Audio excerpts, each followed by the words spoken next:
지난주 목회자 코너를 통하여서 말씀을 좀 드렸던 것처럼 오늘부터 약 12주 정도 구약의 성경의 인물을 하나씩 살펴보면서 그 인물들을 통하여서 하나님께서 우리 가운데 주시는 그 은혜와 교훈이 무엇인지를 살펴보기를 원합니다. 그 첫 번째로 오늘 노아라고 하는 인물을 살펴보려고 합니다. 노아가 살고 있었던 그 시대의 시대상을 성경은 죄악이 가득한 세상이다라고 얘기를 하고 있습니다. 오늘 우리가 읽은 본문 속에서도 노아가 살고 있었던 그 시대가 얼마나 부패했는지를 반복해서 이야기를 하고 있습니다. 하나님께서 보시기에 좋았더라 하면서 이 세상을 창조하셨을 때 참으로 너무나도 귀하고 아름답게 만드셨지만, 그리고 사람들을 또 만드셨을 때는 보시기에 심히 좋았더라라고 말씀을 하시기까지 참 아름답게 만드셨는데, 이 땅에 죄가 들어옴으로 인하여서 사람들이 더욱더 악해지고, 그러한 상황 속에서 특별히 오늘 우리가 6장의 그 후반부를 읽었는데요. 그 앞에 보면은 하나님의 아들들과 사람의 딸들이라고 하는 그 표현이 나오고 있습니다. 물론 이것은 학자들마다 조금씩 좀 견해가 좀 다르기도 한데요. 전통적으로 하나님의 아들들 하면 우리가 지난번에도 잠깐 살펴보았던 것처럼 아담과 하와를 통해 낳은 아들들 중에 가인과 또 아벨이 있는데, 아벨은 죽고 아벨을 대신해서 누가 낳았죠? 셋이 생기게 되어지죠. 예, 그 셋의 계보, 이 셋의 계보의 자녀들은, 그 후손들은 하나님의 뜻을 따라서 살려고 애를 썼지요. 예, 그래서 하나님을 찬양하고 높이며 살던 그런 계보가 있었고요. 이것을 우리가 하나님의 아들들이라고 또 묘사를 할 수 있습니다. 대신에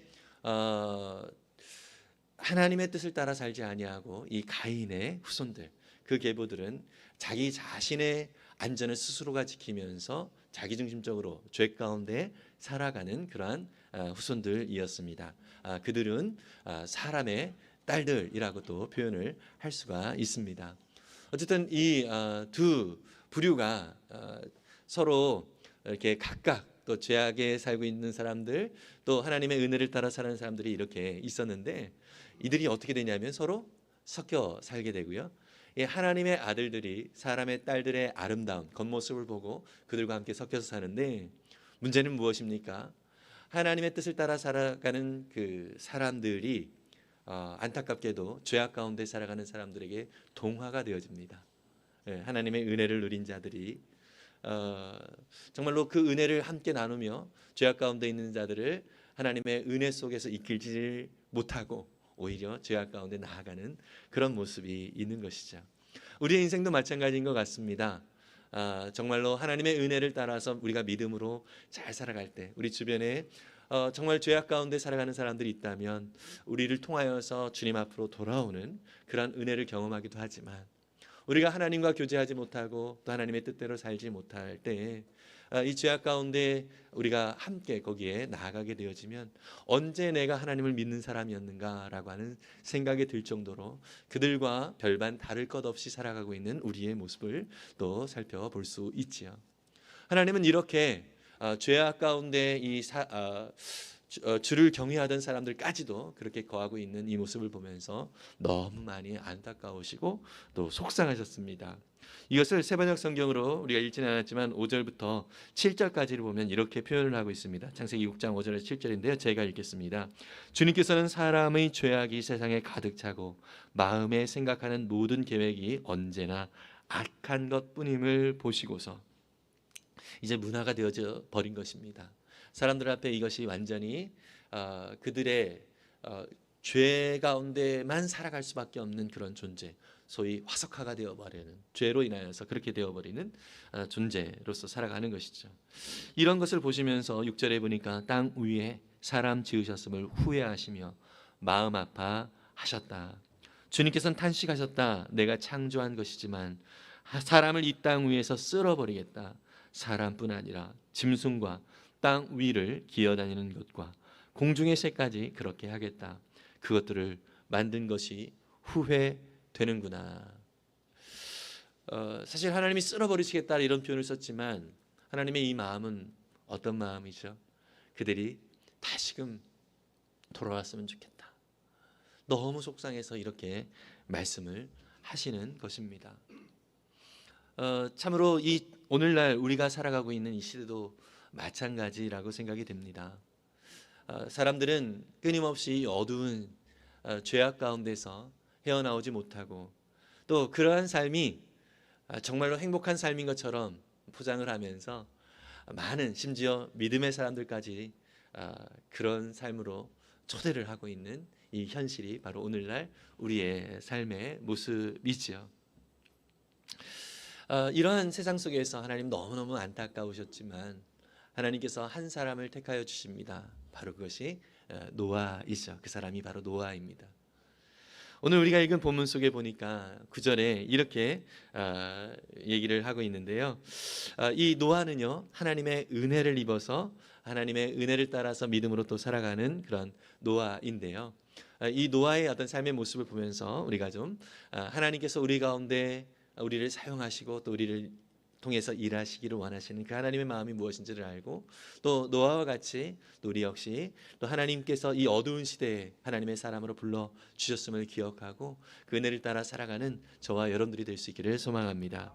첫 번째로 은혜를 입은 자의 믿음의 순종이라는 제목으로 하나님의 은혜를 입은 노아라고 하는 소제목으로 먼저 좀 나누려고 합니다. 창세기 6장 9절에 보면은요, 노아가 어떤 사람인지 이렇게 말하고 있습니다. 함께 읽어볼까요? 노아의 역사는 이러하다. 노아는 그 당대에 의롭고 흠이 없는 사람이었다. 노아는 하나님과 동행하는 사람이었다. 아멘.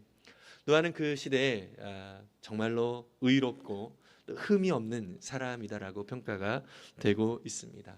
그리고 노아는요, 하나님과 함께 동행하는 사람이었습니다. 저도 여러분들과 이렇게 또 표현을 하고 있습니다. 여러분, 이 시대가 어두운 시대이지만 저와 여러분들도 의롭고 또 흠이 없이 살아가는 또 하나님과 늘 동행하는 사람이 될 수 있으면 참 좋겠습니다. 이렇게 말을 하고 싶습니다. 여러분들이 아멘을 했는데요. 근데 사실은 우리가 더 여기서 기억해야 될 것은 노아가 그 당대에 의롭고 또 흠이 없는 삶을 살아갈 수 있었던 이유가 있습니다. 그 이유가 우리가 처음 읽었던 첫 구절입니다. 8절입니다. 어두움이 편만해져 있던 이 세상 속에서 그런 악한 세상이어서 사람들이 거기에 휩쓸려 살아갈 수밖에 없는데 그러나 우리 함께 읽어볼까요? 시작. 그러나 노아만은 주님께 은혜를 입었다. 아멘. 노아 한 사람만은 하나님께 은혜를 입었다라고 말씀하고 있습니다. 하나님께 은혜를 입은 이 노아는요, 그 시대가 참으로 많이 악한 시대였지만 하나님 앞에서 의롭게 살아갈 수 있었고요, 흠이 없는 자로 살아갈 수 있었습니다. 그리고 자기와 함께 하시는 그 하나님과 늘 동행하며 살아갈 수 있는 자가 되었습니다. 여러분, 이 시대도 참 많이 악한 어두운 시대입니다. 그러나 하나님께서 저와 여러분들에게 은혜를 주셨습니다.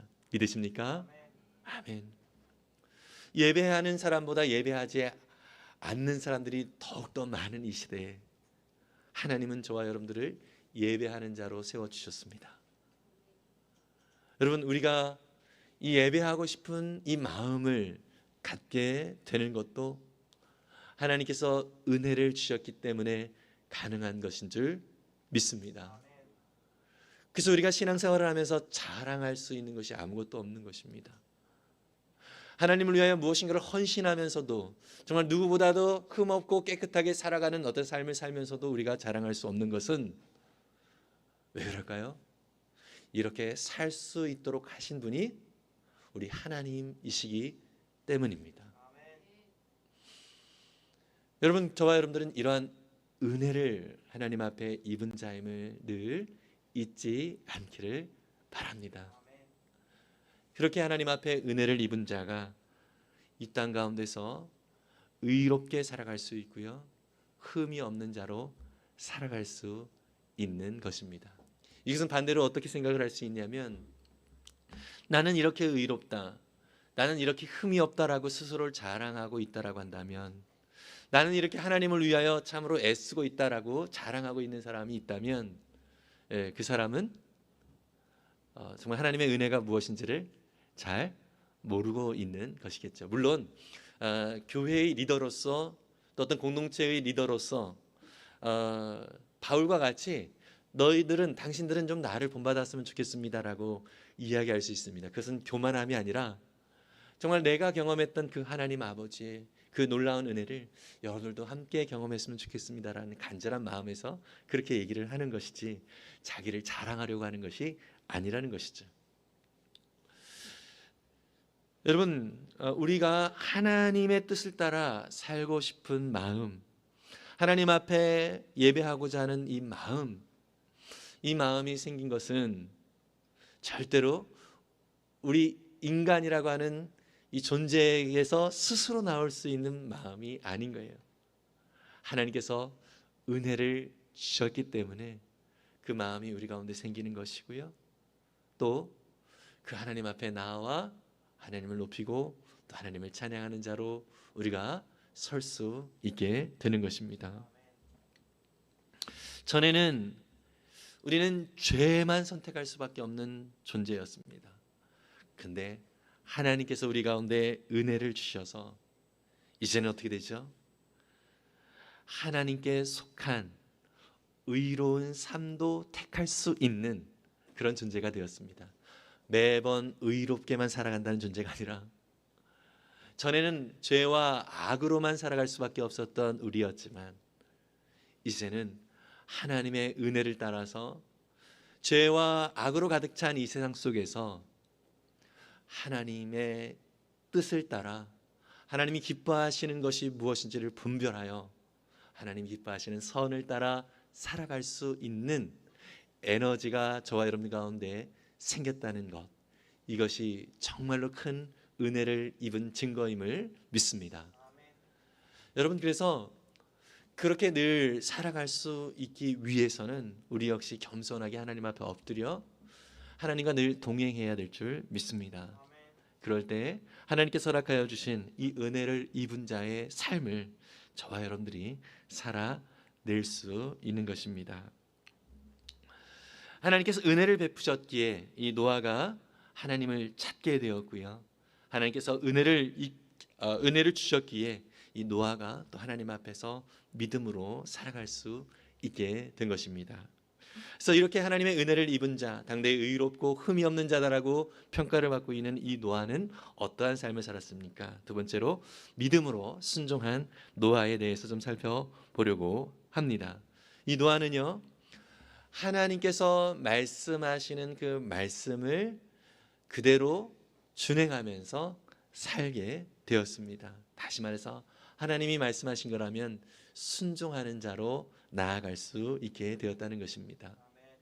하나님께서 은혜를 주셨고 그 은혜를 받은 자라는 자기의 정체성을 확인한 이 노아가 힘겹고 어려운 그러한 하나님의 말씀이었지만 그것이 자신의 삶 속에서 얼마나 벅차고 힘겨운 것인지를 알기도 알았지만 그럼에도 불구하고 하나님 앞에 순종하면서 나아가려고 애썼다는 것을 볼 수 있습니다. 이건 역시 하나님의 은혜를 사모하며 또 하나님의 은혜를 입은 자로서 이 노아가 살았기에 가능한 일이라고 믿습니다. 창세기 6장 15절은 이 방주의 크기가 노아에게 하나님께서 방주를 만들라고 큰 배를 만들라고 그렇게 말씀을 하셨는데 방주의 크기가 얼마나 큰지를 얘기를 해주고 있습니다. 함께 보겠습니다. 그 방주는 이렇게 만들어라. 길이는 300자, 너비는 50자, 높이는 30자로 하고 개역개정 성경에는 300규빗, 그다음에 50규빗, 그리고 30규빗 이렇게 표현이 되어 있습니다. 여러분, 규빗, 이 자라고 하는 것은 어떤 길이를 말하냐면 성인의 이 팔꿈치부터 이 손끝까지의 길이입니다. 제가 어제 자를 대고 한번 재봤습니다. 그랬더니 저는 물론 사람마다 조금씩 다르겠지만 저는 46cm가 나왔습니다. 46cm. 그래서 이 한 규빗 한 자를 45에서 50cm 이렇게까지 이제 보고 있습니다. 우리가 편의상 계산하기 쉽게 50cm라고 계산을 한다면은요, 이 노아의 방주의 길이는 300규빗이니까 300자이니까 150m가 됩니다. 150m. 그 너비는 어떻게 되죠? 50자이니까 25m가 됩니다. 이 너비가. 그리고 높이가 노아의 방주가 3층으로 이제 구조가 되어져 있는데요. 이 높이가 30규빗이에요. 30자. 그러면 15m인 것이죠. 우리 이 건물을 봤을 때 이 건물의 한 두세 배 정도는 되어지는 그렇게 엄청나게 큰 배를 하나님께서 이 노아에게 만들라고 말씀을 하셨죠. 네, 여러분, 이 노아가 이 방주를 만들 때 모든 재료가 그냥 자동으로 노아 곁에 이렇게 왔을까요? 아닙니다. 이 재료 역시 이 노아가 스스로 만들어내야 했던 것입니다. 엄청나게 큰 이 배를 만드는데 정말 그 수고를 생각하면 엄청난 수고라는 생각을 우리가 안 할 수가 없습니다. 여러분, 노아가 이 배를 만든 기간이요, 성경에는 정확하게 나오지 않지만 학자들마다 이제 추정을 하게 되는데 최소 100년에서 최대 120년 이렇게 추정을 하고 있습니다. 그래서 100년 동안 이 노아의 방주를 만드는 이 시간이 참으로 이 노아에게는 어떠한 시간이었을까 한번 생각을 해보면 참 쉽지 않은 그런 기간이지 않았을까라는 생각이 듭니다.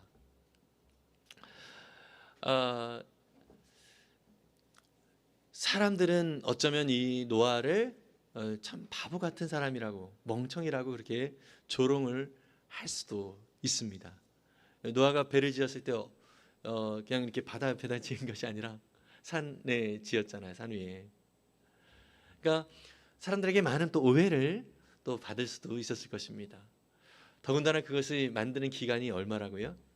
100년이 넘는 기간 동안 만들었다고요. 지금 제가 50 좀 넘었는데 그 앞으로도 이제 지금 살아온 만큼 배만 만들었고, 또 앞으로 뭐 얼마나 살지 모르겠지만 지금 살아온 만큼 더 배를 또 만들어야 되는 엄청나게 지루한 그러한 시간을 보내야 했던 이 노아였습니다. 물론 노아는 950세까지 살았기 때문에 오늘 우리의 수명과는 좀 다르긴 하지만 그 시간은 똑같지요. 그때 24시간은 지금의 24시간하고 다른 건 아닙니다. 그 기간들은 이 노아에게 엄청난 인내의 시간이었을 것입니다. 그리고 재료도 자기가 스스로 또 준비를 해야 되는 그런 상황이었기 때문에 참 그것이 참 쉽지 않은 그런 것이었죠. 네, 여러분, 하나님은요 그 죄악이 가득한 그 세상 속에서 이 노아에게 방주를 만들라고 하신 이유는 무엇이죠? 바로 하나님의 안타까운 마음이 있었잖아요. 죄악 가운데서 힘겨워하고 있고 고통당하고 있는 사람들이 있었잖아요. 그러한 가슴 아픈 그 하나님께서 이 사람들을 구원하시기 위하여 방주를 만들어 놓으신 것입니다. 사실은 노아의 방주는요 하나님의 어떤 심판의 의미라기보다는 하나님의 구원의 역사가 그 안에 있다는 사실을 우리가 좀 생각을 더 하는 것이 좋을 것 같습니다. 이 방주는요 고페르 나무로 만들어 놓으라고 그렇게 얘기를 했고요. 또 그 안팎으로 역청을 또 이렇게 칠하라고 그렇게 얘기를 하고 있습니다. 창세기 6장 14절에 보면 이렇게 말을 하고 있어요. 너는 고페르 나무로 너를 위하여 방주를 만들되 그 안에 칸들을 막고 역청을 그 안팎에 칠하라, 이렇게 얘기를 하고 있습니다. 이 고페르 나무가 어떤 나무인지 정확하게 이렇게 추정하기는 좀 어렵지만 세번역 성경에서는 잣나무 이렇게 번역을 하고 있고요. 또 어떤 학자들은 이탈리아의 편백나무와 같은 크고 아주 엄청나게 그 재료로 그 배의 재료로 쓸 수 있는 아주 큰 그런 나무다라고 이야기를 하고 있습니다.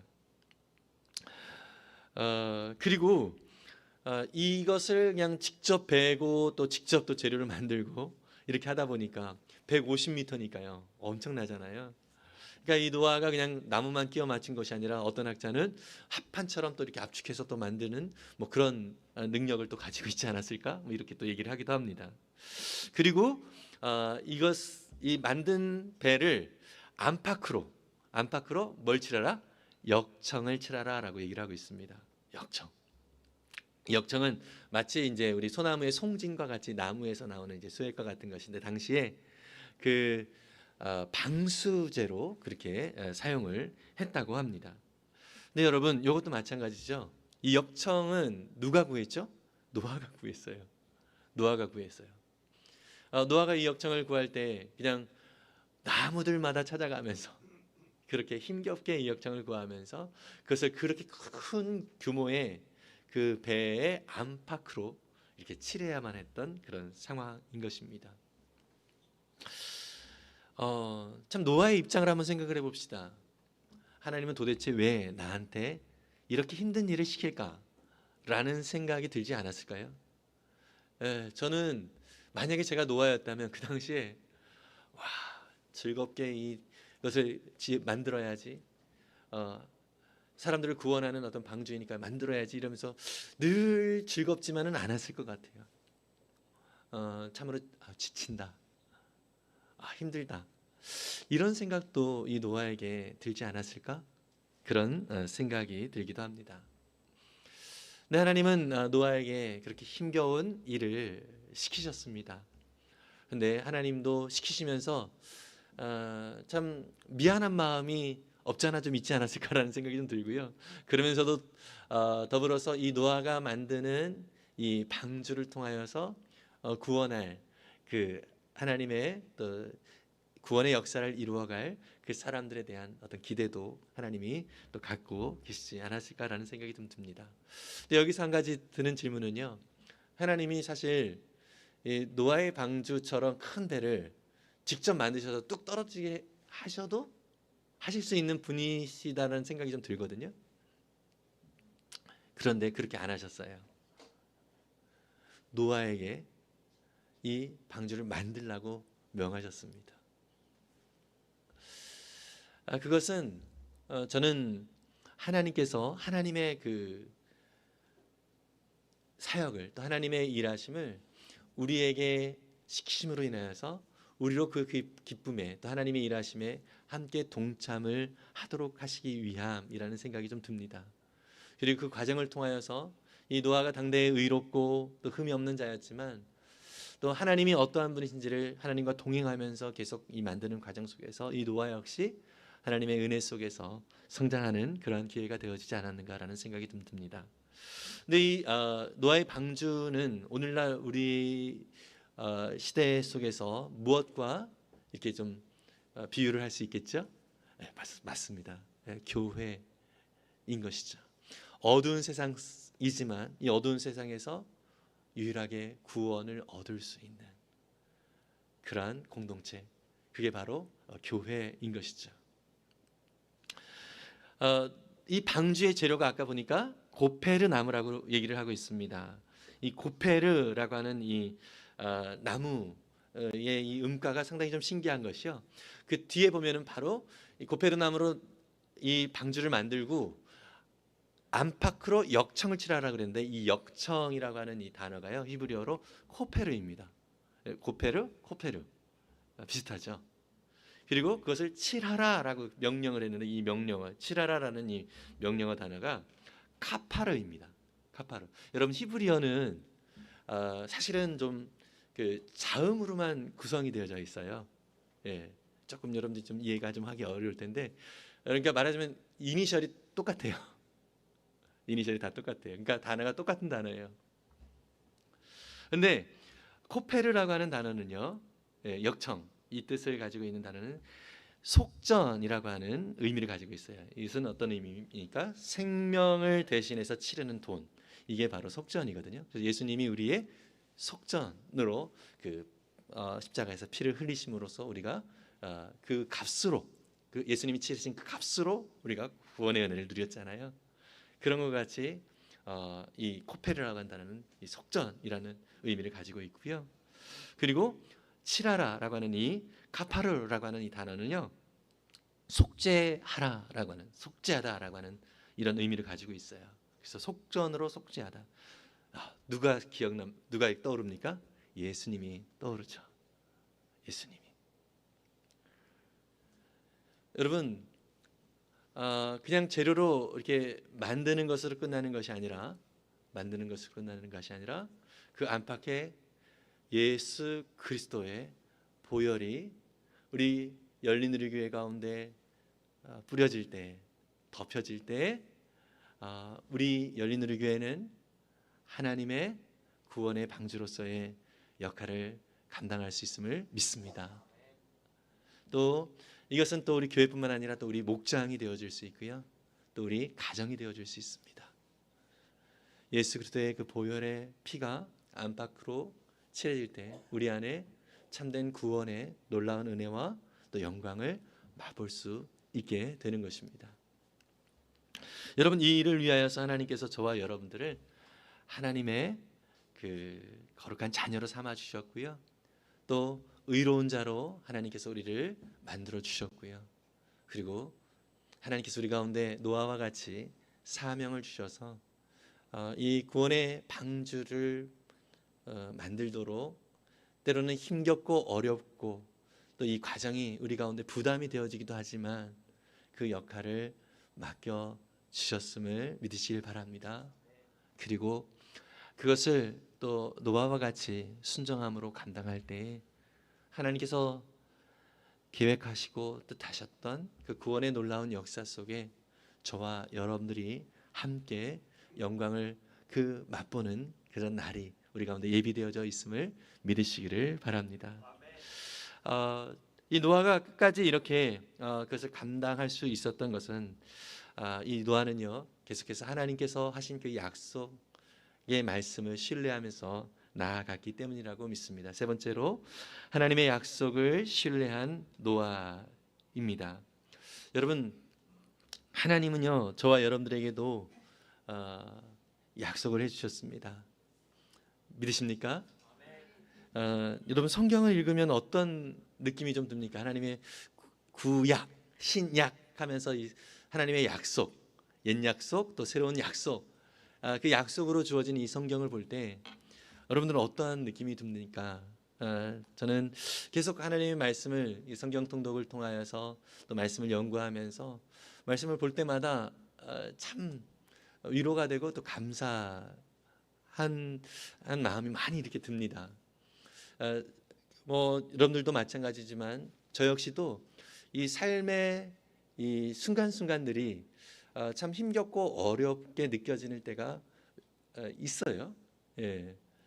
그런데 그때마다 하나님께서 하신 그 약속의 말씀이 나를 더 믿음의 눈을 들어서 하나님을 볼 수 있게 만들고요, 그래서 지금 이렇게 문제로 다가오는 정말 크게 보여지는 이것이 하나님의 약속이 그 앞을 가로막아서 더 이상 보이지 않도록 하는 은혜가 있더라고요. 여러분, 노아는 바로 하나님과 동행했다라고 표현을 하고 있는데요, 이 동행했다라고 하는 이 의미는 하나님께 딱 붙어서 하나님만 붙잡고 나아갔다는 그러한 의미인 것입니다. 무슨 얘기죠? 하나님 없으면 저는 한순간도 못 살아요. 하나님 없으면 저는 아무것도 못해요. 이것은 예수님께서도 요한복음 15장 5절에서도 너희가 나를 떠나서는 아무것도 할 수 없다라고 말씀하신 것과 비슷하죠. 여러분, 저와 여러분들이 하나님의 은혜를 입었고 또 이 어두운 시대에 하나님의 사람으로서 부름을 받았음을 믿으시길 바랍니다. 그런데 그렇게 살아갈 수 있도록 정말로 우리가 힘을 얻을 수 있는 유일한 방법은 우리와 함께 하시는 우리 주님을 꼭 붙드는 것입니다. 항상 붙드는 것입니다.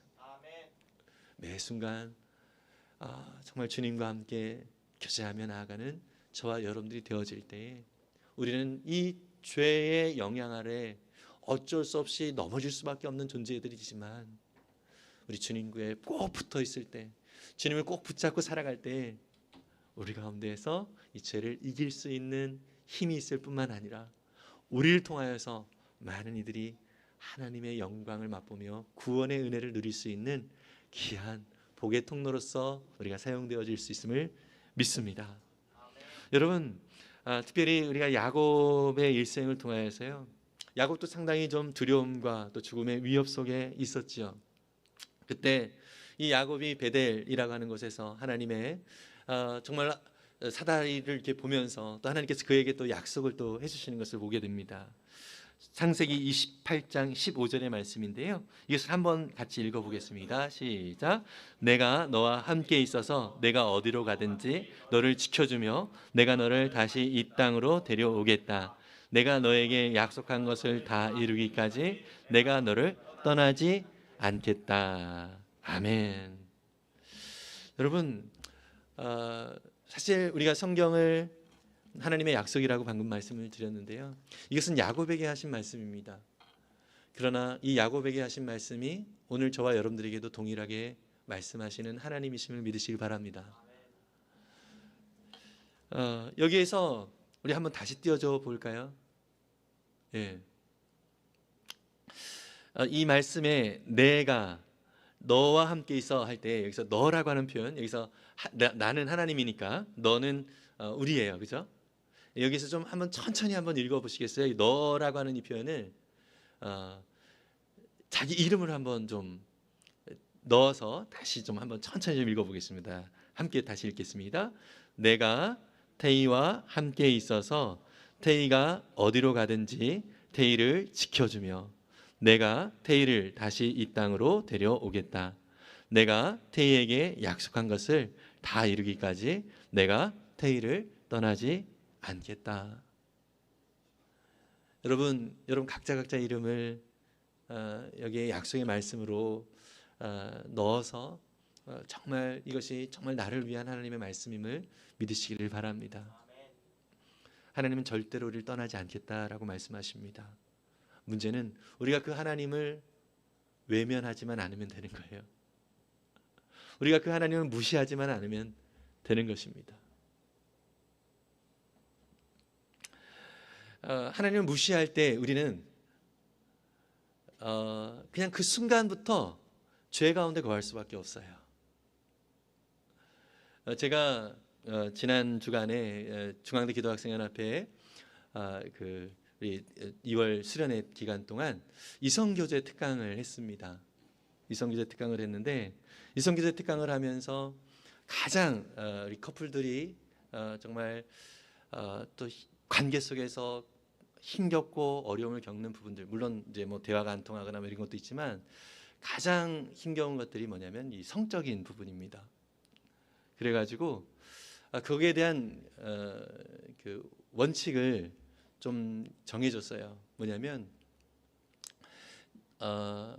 우리 커플이 두 사람이 함께 있을 때 하나님께서 참 기뻐하신다 라고 느껴지면 그 관계는 참 기쁨의 관계이다. 그렇지만 이 시간에 이 순간에 하나님께서 좀 피해 주셨으면 좋겠다. 그러면 그것은 죄 가운데 거하는 것이다. 하나님이 너무 속상해 하신다. 그래서 조금 요즘 시대에 조금 너무한 것 같다라는 기준일 수 있겠지만 가벼운 키스 정도만 해라, 뽀뽀 정도만 해라. 이렇게 좀 얘기를 했습니다. 왜냐하면 하나님이 싫어하시는 단계로까지, 또 하나님이 안 계셨으면 좋겠다라고 하는 단계로까지 나아갈 수 있기 때문이라는 것이죠. 여러분 정말 하나님은 저와 여러분들과 늘 동행하시고 계십니다. 아멘이시죠? 예. 그래서 그 하나님이 우리와 늘 친밀한 교제를 하기를 원하고 계십니다. 그러면서 끊임없이 우리 가운데 이 약속의 말씀을 계속해서 확인시켜 주십니다. 오늘도 우리가 주의 만찬을 하게 될 텐데요, 이 주의 만찬을 하면서 계속해서 주님께서 명령하신 것이 뭐예요? 기념하라, 기념하라. 왜요? 우리가 자꾸 잊어버리는 것을 아시는 거예요. 그래서 자꾸 내 안에 주님이 함께 하신다, 나는 주님과 연합된 존재다라는 것을 늘 잊지 않도록 그렇게 말씀을 하시는 거거든요. 여러분 정말 이 시대에 하나님께서, 이 어두운 시대에 저와 여러분들을 불러주신 이유는 바로 하나님과 친밀하게 교제하며 하나님의 뜻을 함께 이루어가며 하나님 나라가 이루어지는 것들을 함께 기뻐하며 또 그 영광스러운 그 자리에서 하나님께서 기뻐할 뿐만 아니라 저와 여러분들에게 놀라운 영광의 상급을 주시기 위하여 그 은혜의 자리로 불러주셨음을 믿으시길 바랍니다. 이 순종의 자리가 힘겹고 어려울 수 있지만 하나님께서 분명히 약속해 주고 계십니다. 우리를 통하여 하나님이 영광을 받으실 것입니다. 우리를 통하여 하나님이 기뻐하실 것입니다. 그 하나님의 은혜를 구하며 믿음으로 승리하는 저와 여러분들 모두가 될 수 있기를 바랍니다. 마지막으로요, 참 바보처럼 살래요, 이런 표현이 있어요. 이런 노래가 있는데요. 우리 청년들이 예전에도 한번 이 노래를 같이 특송을 한 적이 있는데 이 가사를 보면서 참 저도 다시 한번 또 울컥했고요. 오늘 우리가 잠시 후에 또 임명식을 또 갖게 되는데 예비 목자 우리 김시현 자매 예비 목자로 또 이제 세워지는데, 여러분 예비 목자로 세워지는 그 자리가 참 힘겨운 자리라는 거 본인도 알아요. 그럼에도 불구하고 주님의 뜻을 따라서 이 자리 순종하면서 나아가겠다라고 하는 이게 참 너무너무 어떻게 보면 바보와 같은 모습이지만 하나님께서 오히려 축복을 주시는 그런 자리라는 것을 기억하면서 저와 여러분들이 가사를 보면서 또 함께 은혜를 누렸으면 좋겠습니다. 산 위에서 세상 모르고 배만 만드는 노아, 당신 참 바보 같군요.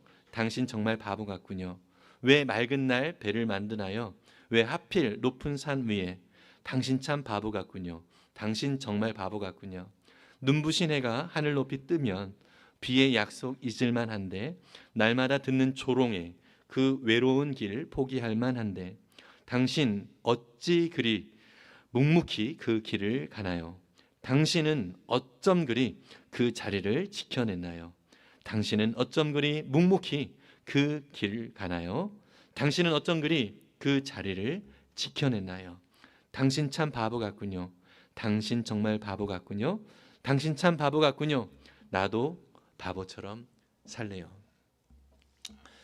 여러분, 이 바보라고 하는 이 표현이 이렇게 잘 새겨들으셨으면 좋겠습니다.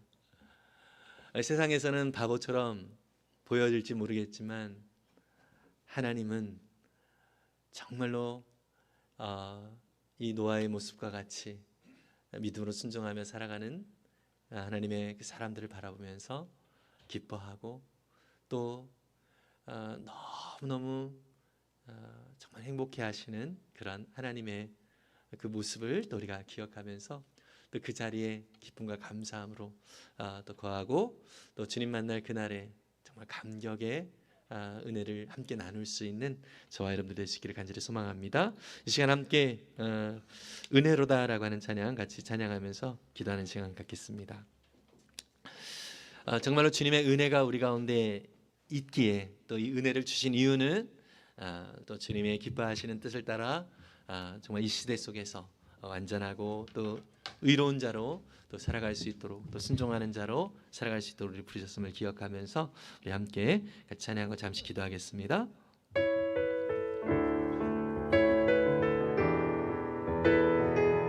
시작됐네, 시작됐네. 우리 주님의 능력이 나의 삶을 다스리고 새롭게 하네. 자유하네. 죄와 사망으로부터 나의 삶은 변하고 난 충만하네. 은혜로다 주의 은혜 한량없네. 주의 은혜 은혜로다 주의 은혜 변함없는 신실하신 은혜로다 주의 은혜 한량없는 주의 은혜 은혜로다 주의 은혜 변함없는 신실하신 주의 은혜. 우리 함께 주님 앞에 기도하며 나아갈 때 우리 가운데 주신 주님의 은혜를 기억하고 또 그 은혜 가운데 거한 자로서 하나님 우리를 사용하여 주옵소서. 또 하나님의 뜻 가운데 또 순종하며 나아가는 그 길 속에 아버지 하나님 또 힘겹고 어려운 그러한 모습들이 있지만 지금도 여전히 그 길을 가는 자들에게 또 하나님께서 이 시간 위로해 주시고 내가 너를 사랑한다 말씀하시는 그 사랑의 음성에 귀를 기울이면서 그 약속을 붙들고 끝까지 신뢰하며 주님을 바라보는 우리가 되기를 원합니다. 우리 함께 통성으로 기도하며 나아가겠습니다. 사랑해 주님 감사합니다. 우리의 모든 삶이 하나님의 신실하신 은혜와 또 놀라운 손길 안에 있음을 인하여 감사합니다. 참으로 주님께서 우리를 이곳에 불러주시고 하나님 나라 그 영광을 더욱더 맛보며 나아갈 수 있도록 이끌어주심에 감사합니다. 성령 하나님 역사하시고 인도하여 주셔서 하나님의 온전하신 뜻과 하나님의 놀라운 그 계획을 더욱더 깊이 바라보면서 하나님의 나라와 영광을 더욱더 드러낼 수 있는 거룩한 자녀들 될 수 있게 해주옵소서. 아버지 하나님 참으로 순종하며 또 주님의 뜻을 따라 믿음으로 나아갈 때 하나님 역사하여 주시고 이끌어 주셔서 주님의 뜻 가운데 온전히 거할 수 있는 거룩한 자녀들 될 수 있도록 주님 역사하여 주옵소서. 주님을 의지하오니 주여 함께하여 주옵소서. 사랑의 주님, 이 어두운 세상 속에서 우리를 주님께서 은혜로 불러주시고 또 주님의 은혜 가운데 우리로 하여금 우리의 모든 삶 속에 순간순간 하나님 아버지를 기억하고 또 하나님 아버지께로 우리의 마음을 드릴 수 있도록 인도하여 주시니 감사드립니다. 주님, 원하옵기는 정말로 이 어두운 시대 속에서 하나님께서 원하시는 그러한 방주를 구원의 통로로 사용하시기 위하여 노아를 사용하여 주셨던 것처럼 아버지 하나님, 주님께서 이 열린 우리교회라고 하는 방주를 18년 전에 세우시고 또 지금까지 인도해 주셨음에 감사를 드립니다. 또한 우리를 이 열린 우리 가운데 하나님께서 불러주시고 또 이 방주를 함께 지어가며 또 하나님 나라 그 영광을 위하여 영혼들을 구원하는 일에 우리를 사용하여 주심에 감사를 드립니다. 그 일이 우리 가운데 참으로 부담스럽고 또 힘겹게 느껴지는 일이라 할지라도 하나님 약속의 말씀을 붙들고 끝까지 믿음으로 순종하는 거룩한 자녀 되게 해 주옵소서. 주님 없이는 한순간도 살 수 없는 존재임을 기억하며 늘 주님과 동행하며 믿음의 삶을 살기를 원하오니 주님 우리와 함께 하시는 약속하신 그 주님을 더욱더 의지하여 끝까지 주님의 나라와 영광을 위하여 우리의 삶을 드리기를 원하오니 도와 주옵소서. 우리의 모든 삶을 통하여 일하실 주님을 찬양합니다. 또한 우리 열린 우리교회를 통하여 일하실 주님의 놀라운 손길을 찬양하며 주님께 영광을 돌려드립니다. 감사드리며 예수님의 이름으로 기도했습니다.